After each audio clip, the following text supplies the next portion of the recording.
So here we are, back in Shroud Hearth Barrow, at the door that we deliberately didn't have the key for last time. Obviously, Yes. yes, Yes. yes, and of course, as you can hear, I'm joined by the wonderful Liv.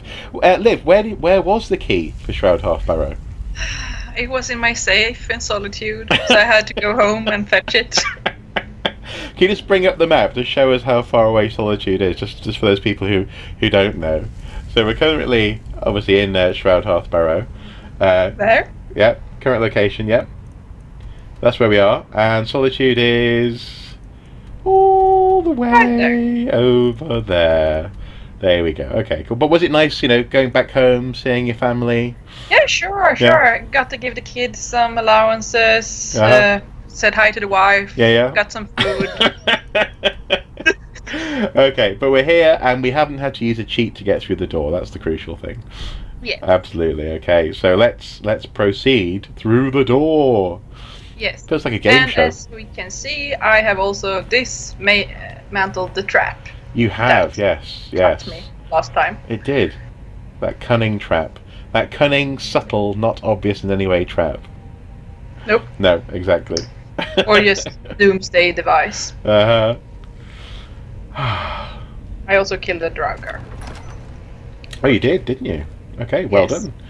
So through here then, since you've been in here and killed a Draugr already, have you? Do you get a sense of having passed through beyond? So what we were just in was seemingly a slightly mundane or sort of almost like office space with little rooms for doing work and stuff like that, multi levels, and a small private space as well. Is this? Does it feel as though you've gone into yet another layer of, as it were, privacy in terms of the catacombs, or? I would say so. Also, there's a distinct difference in how you have to approach this part of the dungeon. If we look on what we went through in the past, because everywhere else the trap comes after you open the door. Yeah. Whereas here it's before the door. Yeah. Indeed. So you have to survive that. Yeah. Open the door, and then turn off the trap. Or it's not even that much of a trap. It's more of like well, home-seated. Well, actually, in that sense, given that we were just saying how obvious the trap is, going back to this idea that we were building on last time with the notion of seals and sealing in the Draugr, do you think that maybe actually that's not for humans? That's actually for Draugr, perhaps, to stop them coming into this. Or it's like when you're in an office and you have already like gone into like the staff section of an office, and then you come to a door that says private or security. Yeah. It's just another of do not enter. Yeah, exactly. Do not enter. No. I need one of those on my office door. Yeah, definitely. Okay. Well, let's proceed then. Was that the Draugr's axe on the floor there? Yes. Yeah. Okay. And here we can see the chain that you pull to deactivate the access. Oh, I see. Okay. It's just inside of the door. Right. So actually, in terms of flow, then this is designed. You deactivate on your way out of this space. Yeah. Yeah. You can't deactivate it before you go in. That's interesting. No. Okay. So that is keeping people out then, as opposed to Yes. in. Yeah. Okay. So what can we see in here then? We have some more spaces to put to dead. And we have... This is also, for me at least, speaking of this place being meant to be approached from this direction. Yeah. Because you have these two statues here. You have the chain to deactivate the chains or the access. But if you come from this angle, it's really mundane. It is, isn't it? Yeah. So it's almost as though it's building to a sort of crescendo of going into that space that's through the door, as opposed because it's interesting because we've approached what was that central hub where we also had things like the braes and the sort of almost meeting space, I guess, that was filled with lots of Draugr. Yeah. So we've approached that from the entrance, and this feels like, yes, you almost approach that space from deeper within as well. Two different ways of approaching. It's almost like you came in through the wrong way. Yeah. Okay, that's interesting. That's something to bear in mind as we proceed, I suppose. Yes. Another trap. Mm-hmm. Yes, with the curious marking. And that would make that thing swing and smash me. Now, this is something that I've been doing a little bit of work and research on since part 1 of Shroud Hearth Barrow, and that is, in the real world, how often it is that we actually do come across booby-trapped tombs. And it turns out that there are places that are sometimes seemingly incidentally booby-trapped, not necessarily deliberately. But the idea of a mechanical booby trap, for example, in the real world, is very rare indeed. I mean, some of the booby traps that we tend to find are things where perhaps there's been a poisonous powder laid down, for example. So if someone tries to creep through an area to disturb a tomb, then they're going to get deaded. Whereas this is such an elaborate way of defending the space that you have to wonder, as we have been wondering so far in this tomb, you have to wonder how and why Spate takes so much time to install all of these mechanics. Absolutely. I mean, did you have any thoughts on that in terms of it is quite elaborate? It's quite a deal. It is, and it also feels like, I mean, it takes a lot of engineering doing that.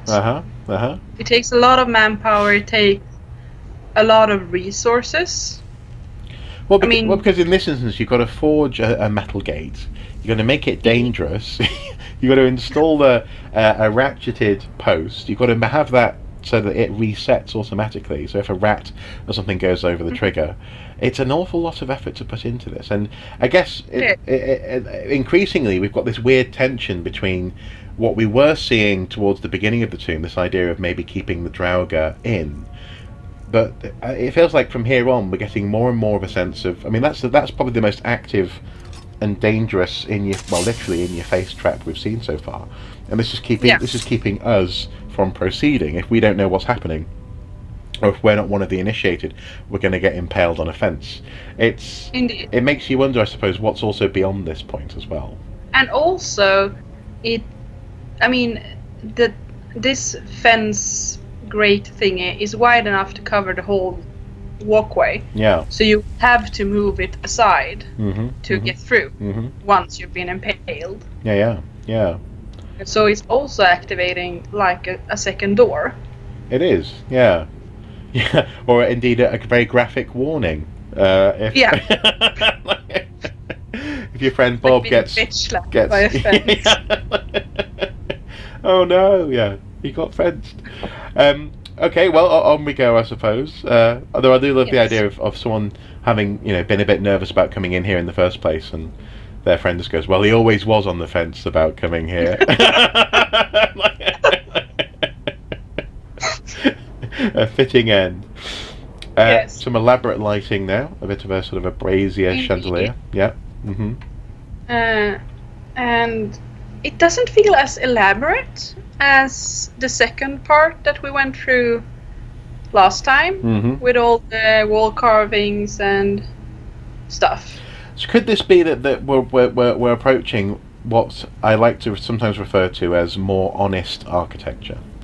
So like Durham Cathedral is one of my favourite cathedrals in Britain, not least because I used to go in there all the time, but also because it's got a facade on the outside that's very elaborate. It's very kind of approaching Gothic, but it's not Gothic really.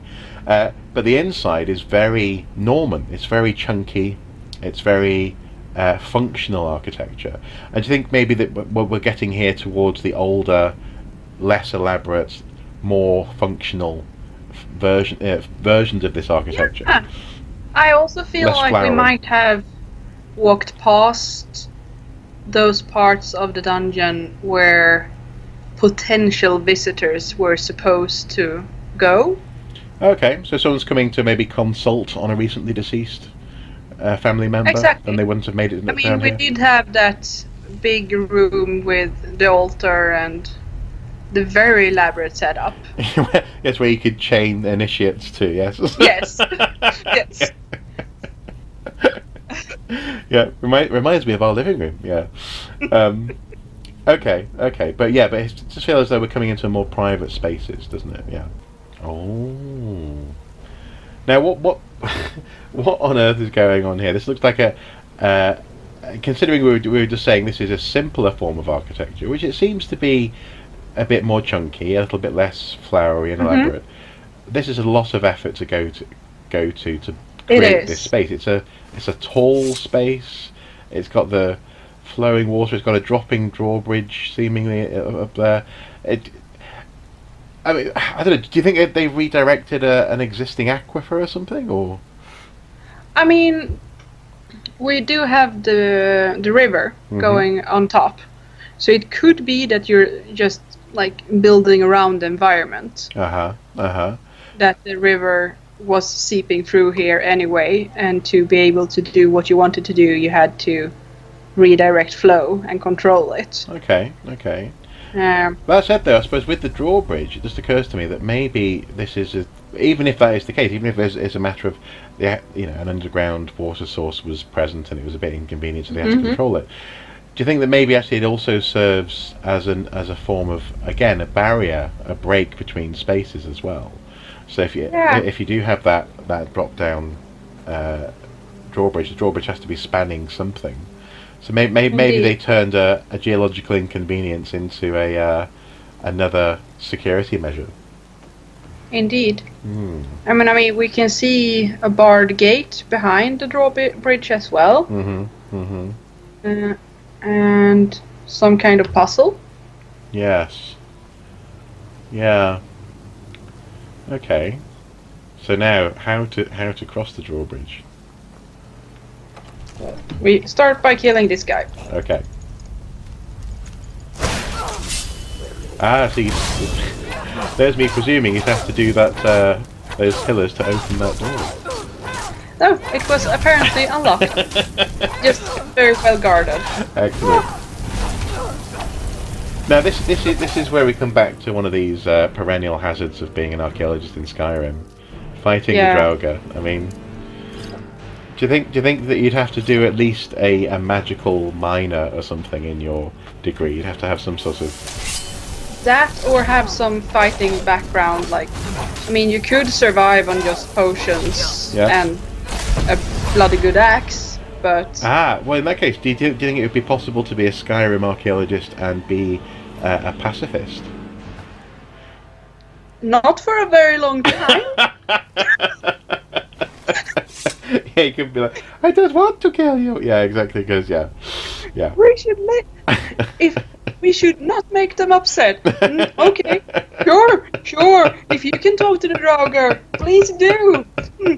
It might be possible if you're insanely good at sneaking and illusion magic. Okay, yeah. So they don't see you coming. But then I suppose you're straying into the realms of an anthropologist, trying to observe the Draugr in their natural habitat. Indeed. Yeah.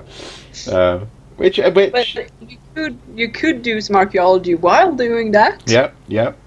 But then you've got an awful lot going on at once. Trying to survive, trying to sneak, trying to observe. Yeah.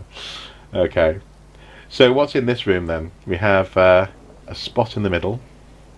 Let's see what happens. Oh.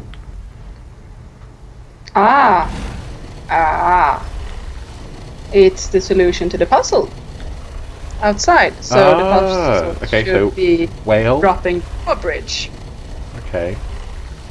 So another whale. Let's see what's behind here. That's a eagle. Was it fish?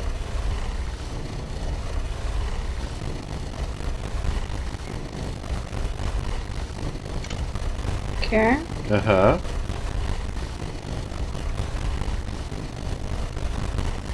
Eagle. Yeah. Mm-hmm. Oh, what's that one? Snake? Yeah, it's a snake. And then I think it was a fish at the other end. A fish. Yeah. Right. Okay. So. Now, just before we leave the room, what? This is elaborate, isn't it? This is extremely elaborate. Yes, that is some high tech. In terms of password protection, having spinning walls with carved faces in the mouths of which are the symbols for the puzzle just outside the door. That is elaborate. Also, you can only get them spinning by standing on one exact point in the room. Yeah. Because if I stand here, spinning, spinning, it stops. So, if you don't know that, you're going to. Yeah, it's so elaborate. It's just so incredibly elaborate, and again, this is one of those weird situations where I guess as an in-game archaeologist, you've got to try and understand the purpose of this beyond it simply having been a puzzle designed by a game developer. Yeah. for a player who's exploring the world of Skyrim. Indeed. And I mean, from that perspective, this is upping the ante. Yeah. This goes beyond finding where to pull a string or how to disarm a trap or how to get past so you can pull the chain. Yeah. So here you have a river, you have a drawbridge, you have presumably an intentionally guarded Draugr room because it was a scourge. So again, upping the ante in terms of enemy. And then you have, the password hidden in a very particular and elaborate way as well. Yeah. Again, it just makes you wonder what's further ahead, I suppose. And indeed. And also remember that this comes straight after the room where the swinging axe were placed before the door. Yeah. That you need a special key to get through. Yeah. Okay. So yeah. Like the context to that is do not go here.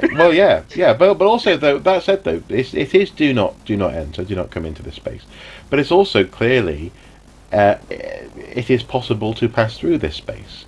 Yeah. They could have just caused the rock. You need to know this. Yeah, exactly. These things, and you need to be able to walk through these steps. Yeah. See, it's becoming more and more elaborate in terms of people with the knowledge, people with essentially, what you might call secret knowledge, will be able to proceed. Also, I would say people with the skill. Yeah. Because that Draugr was clearly set there to guard. Yeah. Okay. There wasn't any resting place for him, I think, inside of there. No, I don't think so. No. He isn't standing on a pedestal. He isn't doing he doesn't have a space to lay down and be dead. And be dead. You just lie here and be dead. Exactly. Yeah, so it is very much upping the ante. So, okay, if we solve the puzzle then, what... yes. Presumably that's going to lower the drawbridge, isn't it? Surely. I think so. I just need to... So, yeah, eagle... Eagle, right? Yeah. Snake, fish.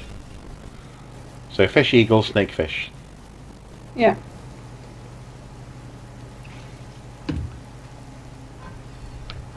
Woo!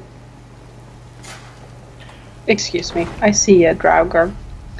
This is also where you need good perception to be an archaeologist in Skyrim. And some fancy skill with a bow will also help. You see, there's just so many elective extras if you want to be an archaeological student of Skyrim. Maybe it's good. Maybe this is one of those things where it helps to be a mature student who's possibly spent some time out in the wilderness. Yeah, I'm thinking that they might have some life experience requirements. Yeah. Yeah. Yeah. You have to have spent like a year doing something else before you get accepted to become an Uh archaeologist. huh. What's interesting though is that on the other side of the bridge you have that stone throne though. I find that interesting.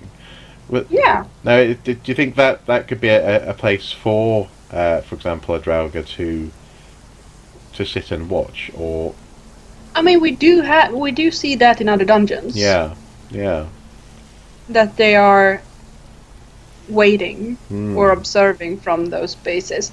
We also found a huge healing potion Mhm, on this side of the bridge, mhm, mhm.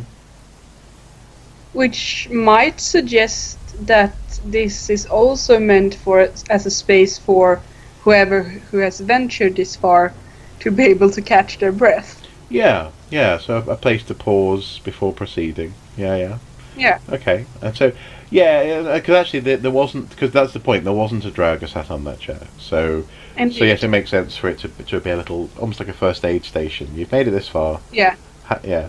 Even if you're a priest of ours, even if you're supposed to be here, you might have taken some damage. Yeah, yeah. Okay. Yeah. Or for reflection, who knows? Maybe it's a meditation Ah, spot. contemplation. I mean, it's a quite nice spot to be resting. Yeah, you could contemplate the waterfall. Yeah. Indeed. Uh huh.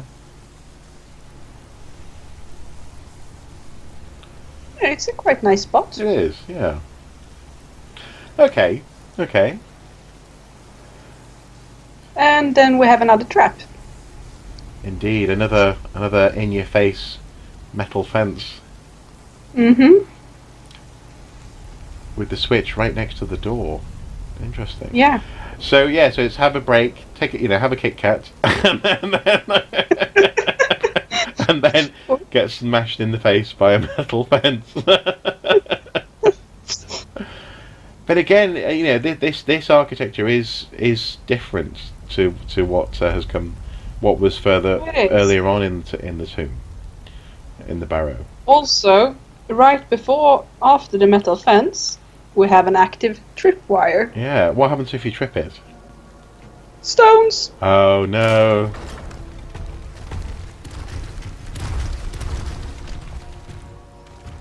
So you get smashed in the face, Uh huh.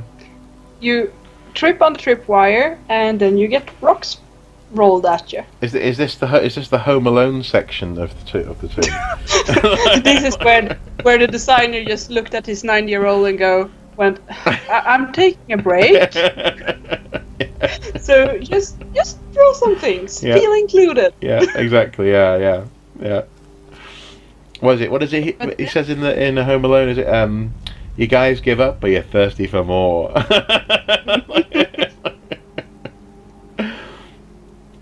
But then again, we're coming up to this station now. Hmm.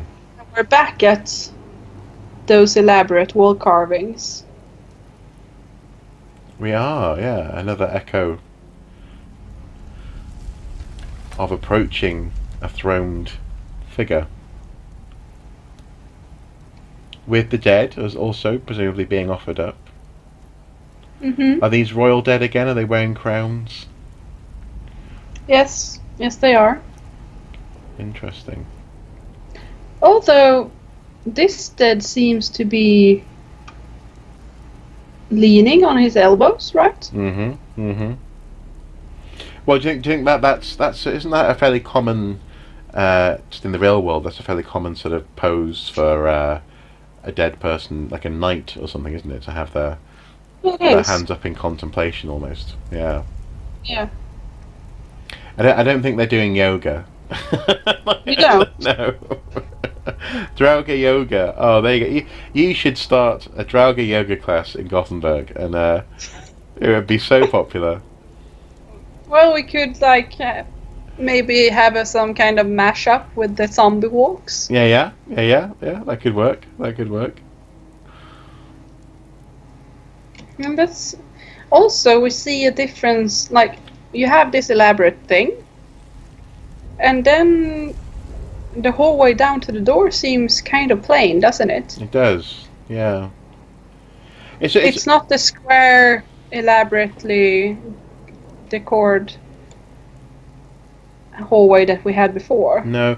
Well, and what's interesting is that it's almost it starts to feel a little bit as though you have these spaces that are somewhat punctuated almost.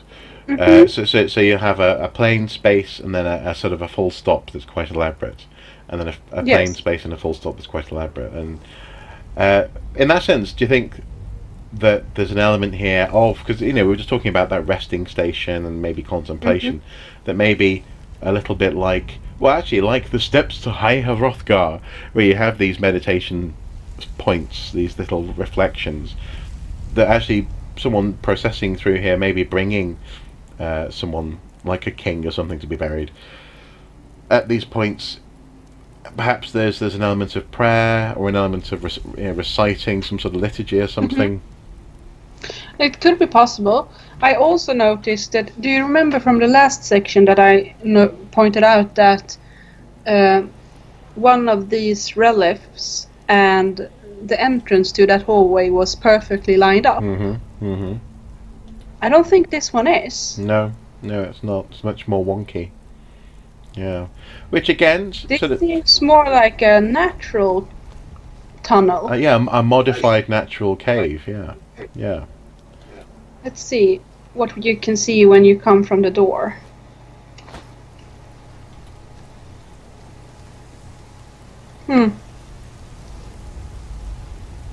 You see it, but you do not see it from head on.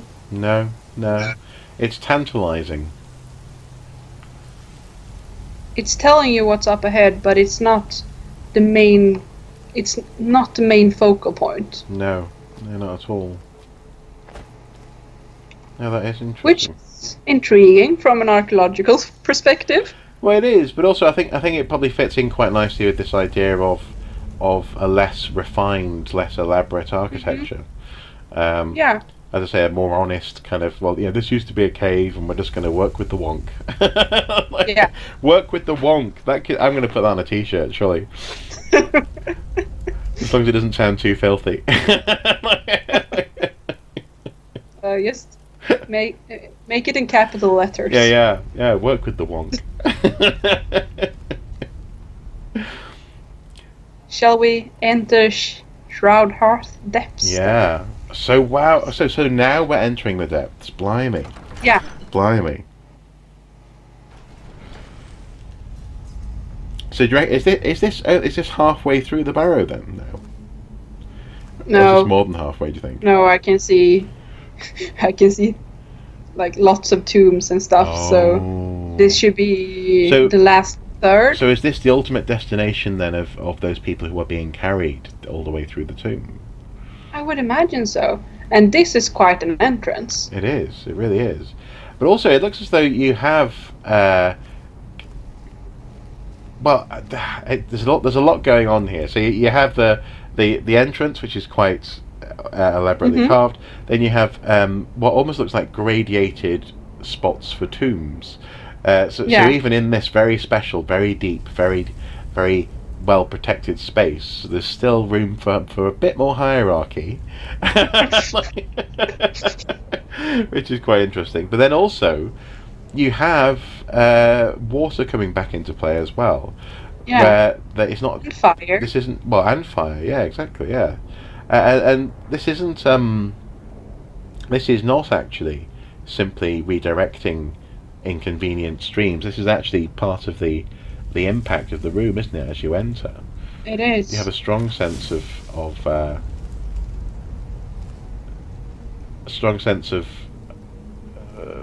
wanting to sort of highlight, punctuate, reinforce the space, force you to stop and think, perhaps. Absolutely. About what you're looking at. And it also, it cuts the room into sections where you can be and where you can't be. Well, exactly, yeah. I suppose, yes, you cannot be on the water, so that means you can only view it from certain places, which actually reinforces this sense of hierarchy as well, heading up to the top there. Indeed. And you have to walk through these rows of coffins and the dead to be able to pass forward. Interesting. Yeah. And then you come up to an altar. Now, obviously, we've got coffin lids popped off as well. Yeah. So they've. Do you think they've become Draugr? Do you think maybe some of the old occupants you've murdered on the way down? Probably. But that's just how Skyrim archaeology goes. Yeah. But you need to walk through there. You need to walk past them. You come to an altar, and then you can walk up the stairs. Yeah. Yeah. So it's very rigid. Yeah. In how you're supposed to approach the space. Well, it's almost in that sense, it's like a red carpet, isn't it? It's like this is the prescribed direction. This is the prescribed area for well, presumably for because it's not just the people who are coming to visit as well. This would be how people approach when they are depositing the dead as well. Indeed. And you can't deviate from that by definition of the design. Definitely. What do you think is going on with those slightly raised platforms then? Well, I don't know. I mean, it looks. There's coffins on them as well. Mm-hmm. Is there any evidence of collapsed floors or? Oh, actually, you can get to them from spiraling wooden walkways. That's interesting. But the wooden walkways are not as permanent as the stone. So presumably, eventually, just going with what we were talking about last time in terms of the wood will rot. Presumably, eventually, these platforms will be isolated as well. If we're talking about where you can and cannot go, these two, almost like mushrooms of rock jutting out of the water. Yeah. Interesting. So how do you reckon that works in terms of hierarchy then? If we're talking about the floor, the dance floor almost, where you have most coffins, and then you have these two isolated ones. I would, given the location of those two, I'm going to go over to one of them because I think I can spot a bow, which would give us some potential context. Okay. Now it is worthwhile just acknowledging for people watching and listening, there is a little bit of lag at my end. So at the moment it's about 5 or 6 seconds. So if I don't comment on something immediately, that's the reason. But this will happen if you're streaming across the North Sea. Indeed, it will. So we actually have. I've just noticed, that we have actual bodies still in these coffins then. Yes. So why are the lids off them then? I wonder. Potential looters, maybe. Okay, looters. Yeah, that's a good reason. Yeah. I mean, we are in game exploring this tomb to find an adventurer that lost his way and never came back. Yeah. Well, actually, that's another research question then for the broader archaeological survey is why do people now loot these tombs? Because popping back to another sort of real world example, you have sometimes people, I think rather uncharitably, but nonetheless, people describing people, say, from Egypt who loot Egyptian tombs as somehow betraying their own past, or even actually having. I've heard people describe it as almost like a colonial enforcement of values, as though someone else is forcing them to do this because of a market value of the material within. And so, if you apply this to this context here, what do you think that the people who currently live in and around Shroud Hearth Barrow, if they are coming here and opening the tombs and maybe taking treasures, that they are betraying their ancestors, or do you think that this is more of they don't necessarily feel directly connected to this tomb, and therefore actually what they're doing is essentially reacting to that sense of market value of whatever might be down here? I would think the latter. I also would say that in regards of this barrow is particularly, I would not suspect the locals to be the ones doing the looting, but outsiders coming in and entering. Yeah. Due to the old myth of the place being haunted and the locals apparent unwillingness to go in and look for this lost adventurer themselves. Yeah. Well, also, actually, as well, again, we need to remember that this is one of the reasons why we're here in the first place, is because this is one of the first barrows you come across on the way to climbing the mountain to High Hrothgar. So you would have had you would have an awful lot of foot traffic coming past the tomb. And I know we established in part 1 that it's not directly on the road, but people would know it was here. Yeah. Yeah, I mean, it's not hidden. No, it's not. No. Okay. And also, I think also you have to remember that the dragon cult, which is the ones that were practitioners in these barrows, aren't a part of the living society of Skyrim. No, they're not. No. It's an ancient culture. Yeah. Well, and that's the thing. See, I'm being a little bit sort of a little bit tongue in cheek when I ask that question, so much as I do know that there is a separation. But also, that said, though, in the comments on part 1, and incidentally, we really should thank people for the lovely comments that we got on. They part are 1. Lovely. I was so happy to see them. Really insightful. yeah, exactly. Yeah, so we should have acknowledged that for earlier. Actually, sorry. But in those comments, it was pointed out that there are tombs where there is much more obvious interaction between the current inhabitants of Skyrim and these tombs, and so presumably what we're going to see as we go from tomb to tomb is differing levels of relevance, you might call it, between the current Skyrim population and this ancient cult, but also in the context of the history of Skyrim. I guess it's worth, we would know as Skyrim archaeologists that there was a time when dragons enslaved humans, and humans were essentially worshipping them and burying their dead in accordance with this. And that's actually interesting, because I guess it's worthwhile bearing that in mind, in so much as what is the ultimate value and goal of this sort of practice, and as we go into other tombs as well, in terms of that dragon hierarchy. Why on earth do you think the dragons care how these humans bury their dead, or not? I do not know many dragons, but the ones that I have met within the Skyrim and the other Elder Scrolls games, they do not seem to care that much. No. I know one dragon that instills some hierarchy, and that's simply to keep itself hidden. I'm trying not to spoil too much. No, exactly. Yeah. From a 10-year-old game. Yeah. But yes, I suppose there's a dragon there that has a benevolent relationship with humans, but that is symbiotic in some respects, because it hides itself on the mountain as well. Yeah. But okay, interesting. But on this, so standing up here on these raised platforms, then you get a sense of actually being almost at the same height as that focal point, as that highest tomb there, but nonetheless still separated. And I wonder if this is a sort of almost like a lieutenant position, I guess. I would think so. I would also say that these might have some defensive properties. Oh, I see. Yeah. Since we find a bow, and a bow would be very useful for keeping off invaders in here. Okay, well, so actually, maybe we should be thinking about these tombs then in the context of something interesting. Just occurred to me.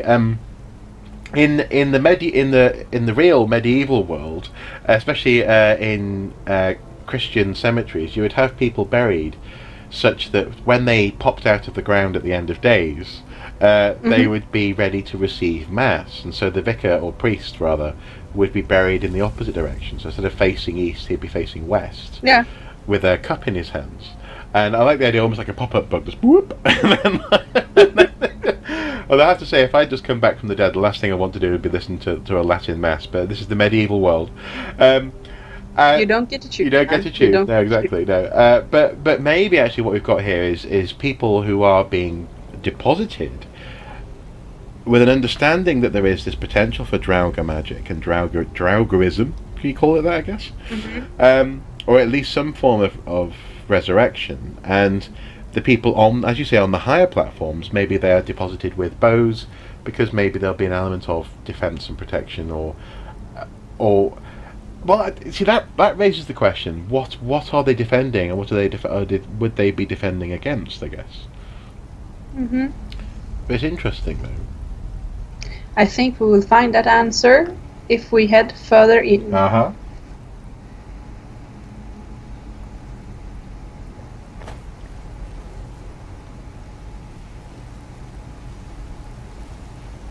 So just to establish what the lag is like then, what are you currently looking at? I'm currently shooting a potential Draugr. Oh yeah, no, not yet, not for me. You've looked into a very nice tomb though.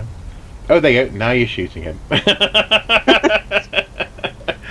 Oh dear. Now that is not best practice when it comes to dealing with human remains. No, it's not. Do not take this as a query in how you do archaeology in the real world.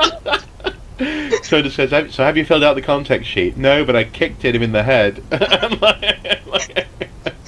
That skeleton's not getting up again. Well, I imagine that me as a Skyrim archaeologist would fill out the context sheet afterwards. I see. When I know they're not going to stab me. I see, and then you have to establish, so these wounds are, it's not so much peri-mortem or post-mortem, but they're kind of pre-post-mortem life. So these are excavation wounds. Yeah. And then, what was it? Was it a trowel? No, bow and arrow. Yeah. I just needed to make sure it was dead. Oh dear. I love the idea of being a Skyrim archaeologist. Definitely. It would make context sheets more interesting. It would. You'd have to tick whether or not you'd killed it. Did it come back to life?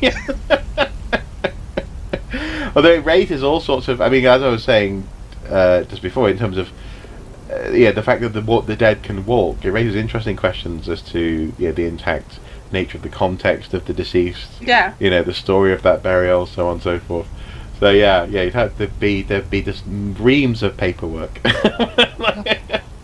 Well, yes, this guy, yes, technically I killed him and he landed here, but he was meant to be in that tomb over there, and I'm pretty sure he was holding...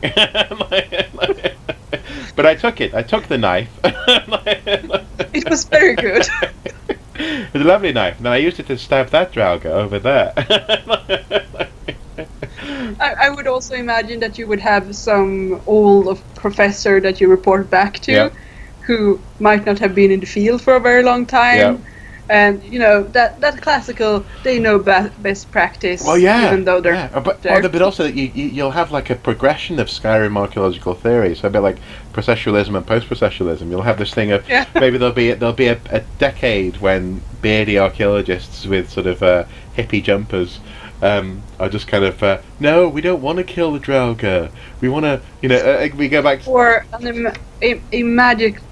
imagine a decade where they're like, nah, we all know that we need to shoot them before we go in there, so don't write that down. Oh yes, actually yes. Yeah, and then future scholars are having to go, well, this was when they weren't bothering to record whether or not they had actually killed them or not. Yeah. That would be a nightmare in terms of also, in terms of potential forgery. I mean, imagine going back and trying to analyze those remains from an old excavation. Yeah. And when you can't know, like, is this wound from when the person was actually killed or when the archaeologists killed it? Exactly. Yeah, when the archaeologists killed it. Yeah. Oh dear. Okay, I think we've lingered on this far too long. Let's go. Let's move on. Yes. Oh dear. So we're coming up to another bridge. Okay. Yep. Leading up into a tunnel. Yes.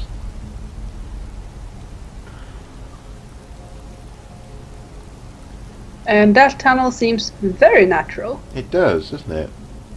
Just some support beams. Yeah. What I can see. No decoration. Yeah, so maybe some very light shaping of the rock, but yeah. Apart from that, yeah. Interesting. This feels almost like a mine shaft, actually. It does.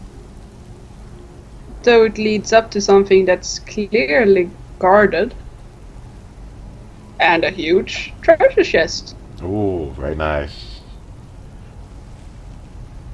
Not quite there yet. There we go. Yes. Oh, yes. Nice. This is so strange. Oh, so now you appear. So you go through a incredibly basic little tunnel into an incredibly elaborate space. Indeed. Interesting. I'm really not sure what to make of that in terms of interpretation, though. No. Because also we've just passed beyond what felt like a real. Again, in terms of these punctuations, yeah, that room with all the different tombs was much more like an exclamation mark than a full stop. Yeah. But then again, I suppose this room here, though, looking at the back of the room, you do have a wall with dragon writing on. So this is essentially this is the culmination. This is the focus of the entire space, isn't it? The entire tomb. Indeed. So maybe that last little rough tunnel, that little mine shaft, is almost like passing through the last little curtain in terms of the shrine. I'm thinking about the Holy of Holies, this kind of thing, where there'll be something that's just so mundane and so, but also at the same time so inaccessible to the public that it doesn't have to be anything other than something simple like a tunnel or like a curtain or something to separate.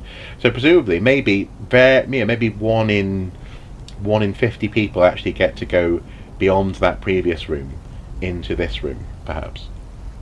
I would also like to add that I don't see any tombs in this room. No, yeah, this is not a place for the dead. There's that room that's full of tombs, and then beyond that you have this place. And maybe that's exactly because this idea. If you were saying how you had these two raised plinths where you have potential archers who might come back from the dead and be ready to defend. Maybe what they're defending is this space where there are no dead. That makes much more sense. Well, so therefore, actually, is that mining tunnel a bit of a bottleneck? It also makes sense in the dragon cult way of thinking, because the word and that the dragon has given to you, that is on that wall, that magical tomb, would be the dragon's gift to you as a cult. Yeah, it would, wouldn't it? And thus probably the focus of your religious practice. Yeah, and so again, you have that you similar to that analogy of having something that's so holy, if you want to use that word, that it has to be separated and sealed off, and in that sense, I think that mine tunnel also operates in terms of defence as a bottleneck. You can't have lots of people coming in and approaching from there, so they have to go through that big space where the approach is controlled by water, where there's almost a choke point of the dead, but also maybe the recently reawoken who are ready to murder you, and then you have to try in order to get through this little tunnel to get into this space here. Do you think that the big treasure chest, I mean, obviously in terms of game design, that is something of a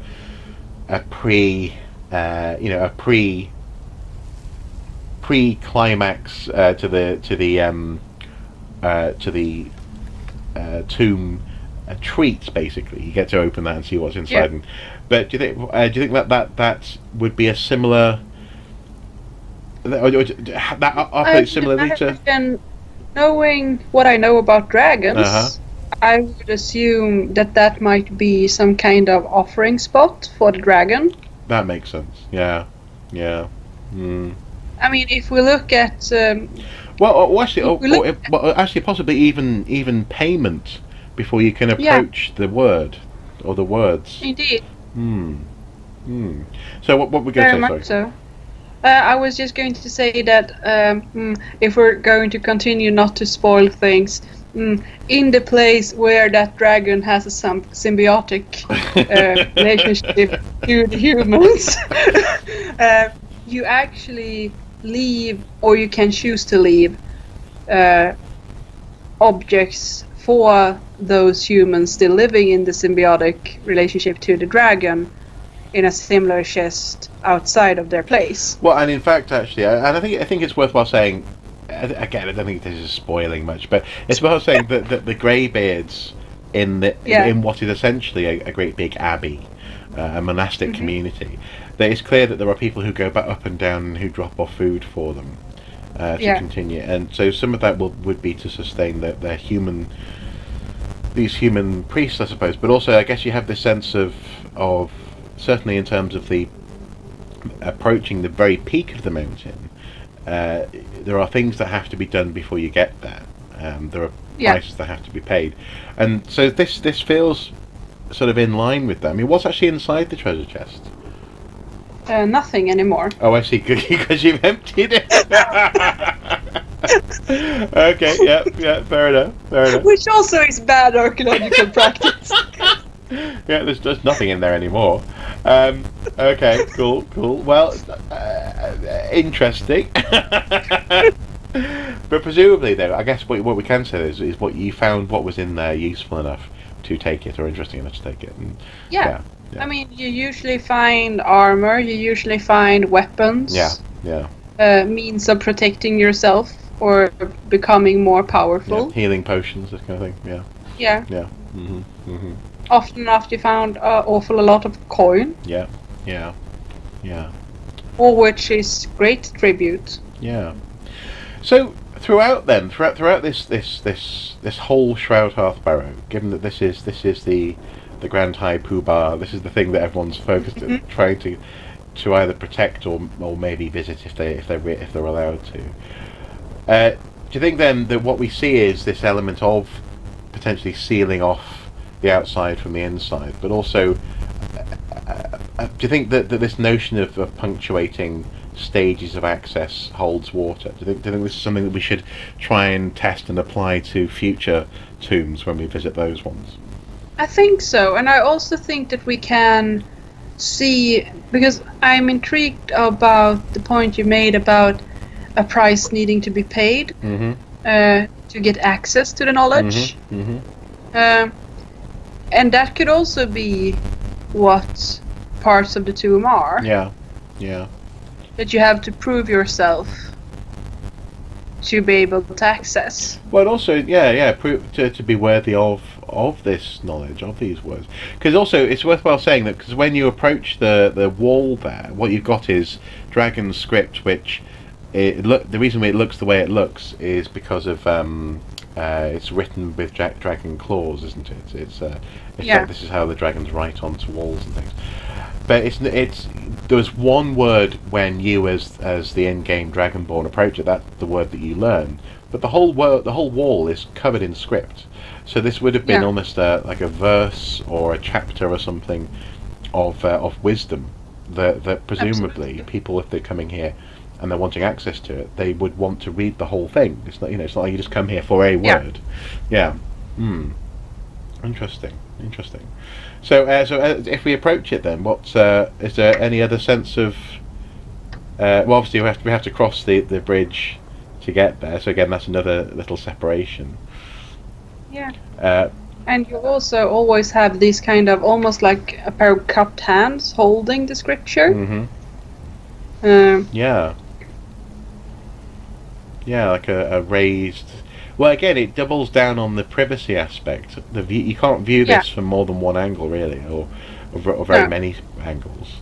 Yes, and all of the elaborate carving, focusing in on what is a few lines of text. But nonetheless, we're still, though, in this space, looking at architecture that is that more cave-like feeling to it. So it feels as though they probably started with this in a cave and then worked outwards, and the architecture got more and more elaborate over time. Absolutely. The maybe even the function of the space evolved from being a place where they stored a sacred dragon text to being a place where they buried the dead, or where they buried the dead to defend the text, perhaps. And I would also say that there is the possibility of the burrow expanding as time goes by, because you get more dead. Yeah. You have a longer lineage of people being buried there. Yeah.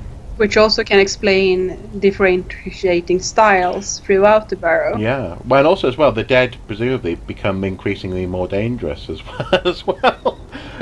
Yes, because they're older. Yeah, exactly. Yeah. So you have to have sections. So right at the beginning of Shroud Hearth Barrow, where it felt much more.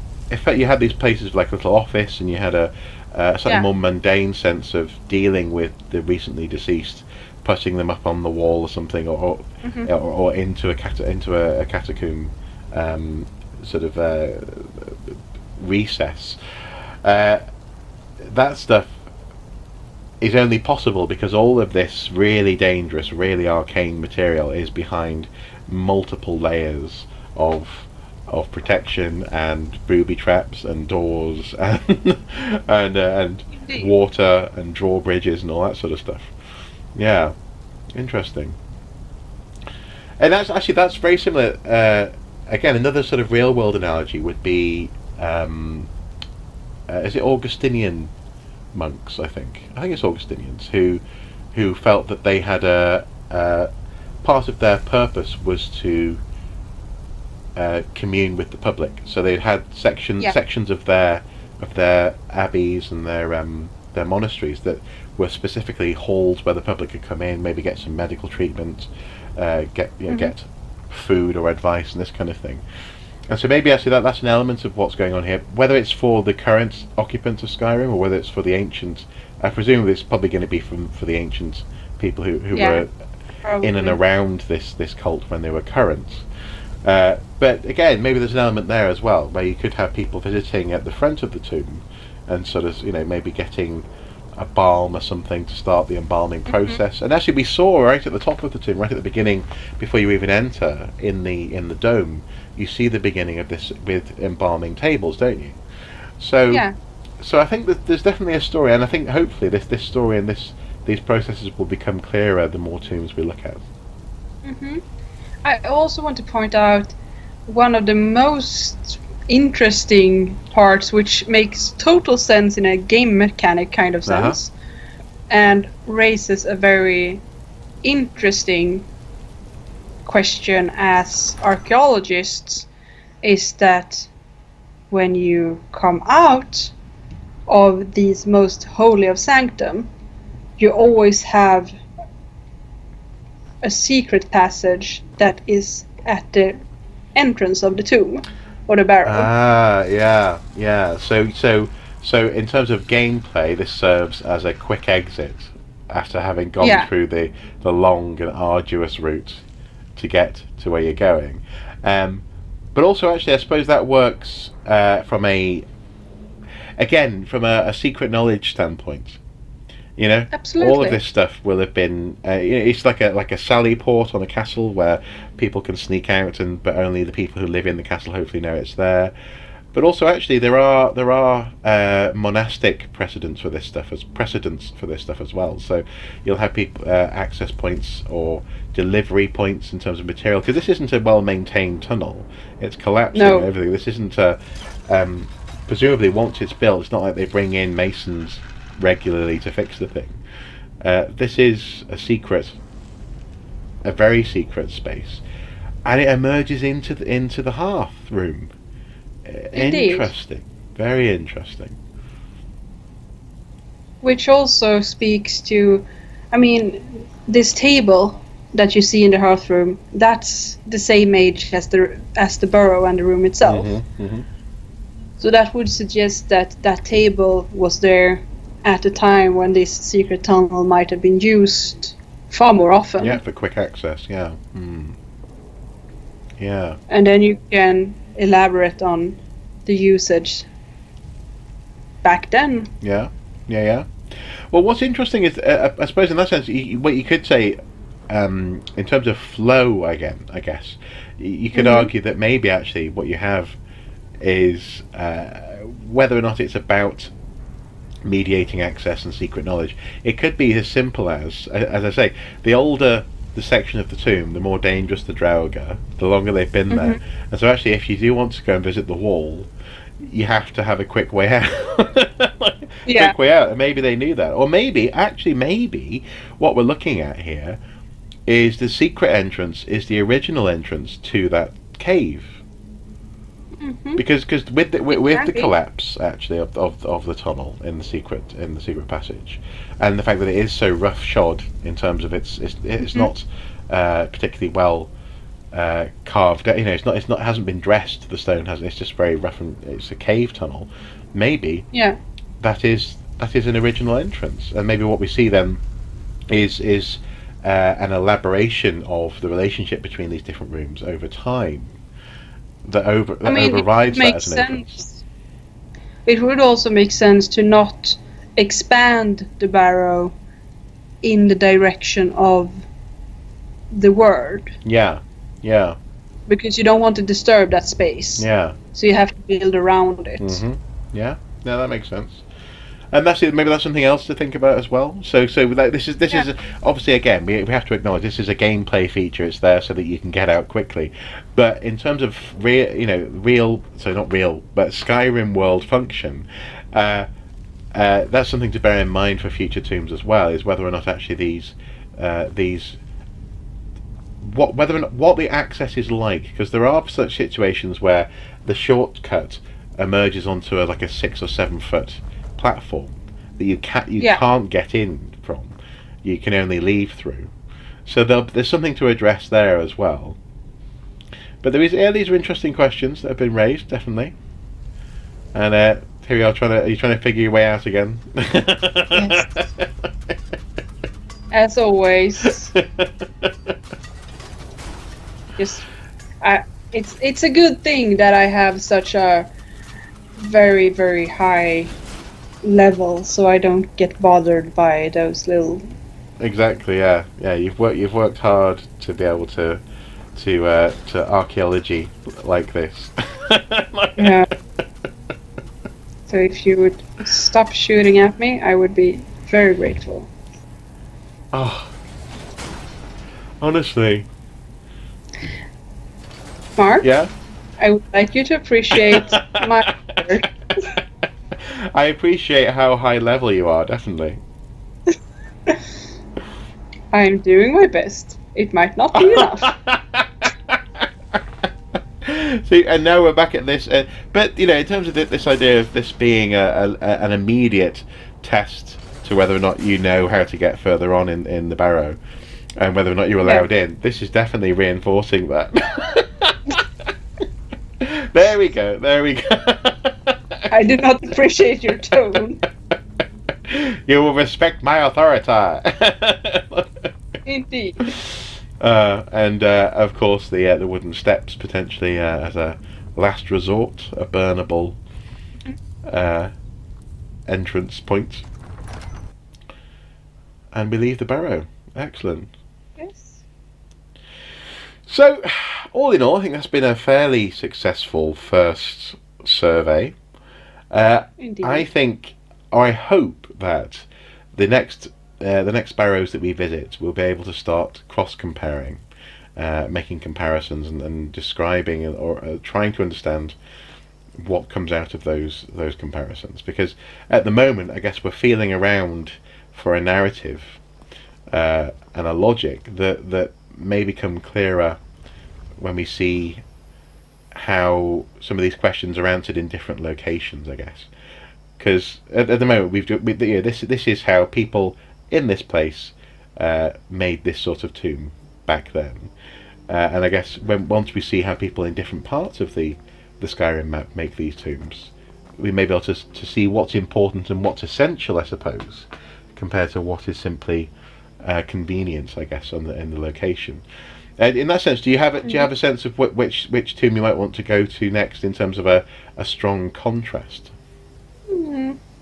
Not really. Maybe we could ask people in the comments to give us a suggestion. Yeah. Okay. Actually, let's do that. Yeah. Okay. Yeah. Cool. So we'll probably try and record our next survey in roughly a week's time. So let's see if people come up with any interesting suggestions. I'm looking for a tomb that is in a different environment, so maybe much colder, perhaps, or wetter, or drier. I'm just trying to think of different locations, or higher or lower, this kind of thing. And maybe a tomb that has a different relationship with the exterior, and maybe we can see what's common and what's different compared to Shroud Hearth Barrow. Yeah. Okay. Cool. So any final thoughts or comments then in terms of our first survey? Well, coming out again, Uh-huh. I realized that if my sense of direction isn't completely wrong, they do actually have to redirect 2 rivers, because that dungeon cannot fit No. underneath Yeah. everything here. I mean, you have you have 2 rivers going through. Mm-hmm.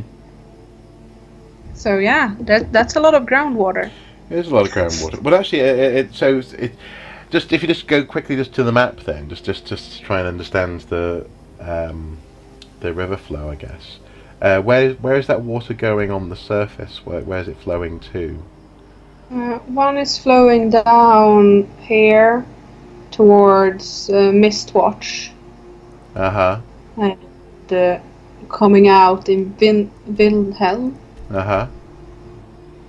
And then the other goes past Treva's Watch, Heartwood Mill, and ends out in Riften. So actually, I mean, obviously, you've raised this point about the engineering, I guess, in terms of redirecting groundwater. But actually, I mean, this is a major point in terms of water flow, where they've chosen to put this tomb as well. That's not really something that we identified, really, is it? We identified the mountain and the road when we initially came here, but actually, this could be something else to bear in mind as well. And so, if you're thinking about, in terms of, for example, British prehistory, one of the current ideas about Stonehenge is its relationship to the River Avon. I think it's the River Avon anyway, but a local river. And the flow of people, material, or some sense of spiritual energy from one place to another. Absolutely. And maybe actually this is flowing into the landscape to those other places, to places like Windhelm. Absolutely. And also, you have, like, in most cases, if you look at the map, you have a tomb and it's fairly isolated from the other tombs. Mm-hmm.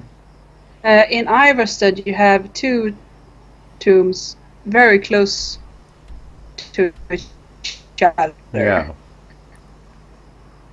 Yeah. And very close to another holy place. Mm-hmm. So it seems to be some kind of something. Some sort of focus point, yeah. It's a high concentration. Yeah, well, actually, and that second tomb seems to be on a river as well, or on one of the... Yeah, exactly. It's on an island in the river. Yeah. You can actually see it from the top of this tomb. Uh-huh. And that also, in a prehistory sense, kind of... Well, it makes sense that where these 2 rivers come together at the foot of the mountain, or where they start, depending on where the river starts and ends, that would be a focal point. Yeah. Since rivers are a very easy way of transportation when you don't have modern roads. Well, actually, that's a good point. That's a very good point. It doesn't have to be... you don't have to invoke necessarily purely spiritual things. It could simply be, that in Skyrim's past, the road network, which presumably is an imperial introduction anyway in many respects, especially some of the straightness of the roads at places and the cobbled surface, that maybe actually rivers were a key transport point as well. Again, and also I would like to point out that practicality and spirituality isn't exclusive of each other. I mean, it could be important spiritually because it's a good practical standard. Yeah. Or vice versa, you do it that way because it's the spiritually correct way to do it. Yeah. That makes sense. So. Okay, interesting. More interesting questions then to bear in mind for our future surveys. Thank you everyone at home for watching and listening to this. we continue to refine our process, and again, hopefully we're going to be able to refine the lag situation a little bit as well. But yeah, hopefully. But I'm very much enjoying this so far, and this is only part 2 of our first barrow. So we've just begun our journey together, and hopefully it's going to be a fun one. Thank you for your time as well this afternoon, Liv. It's been a pleasure. Thank you. It's been fun. Excellent. Okay. Bye bye, everyone. Bye bye. Bye bye.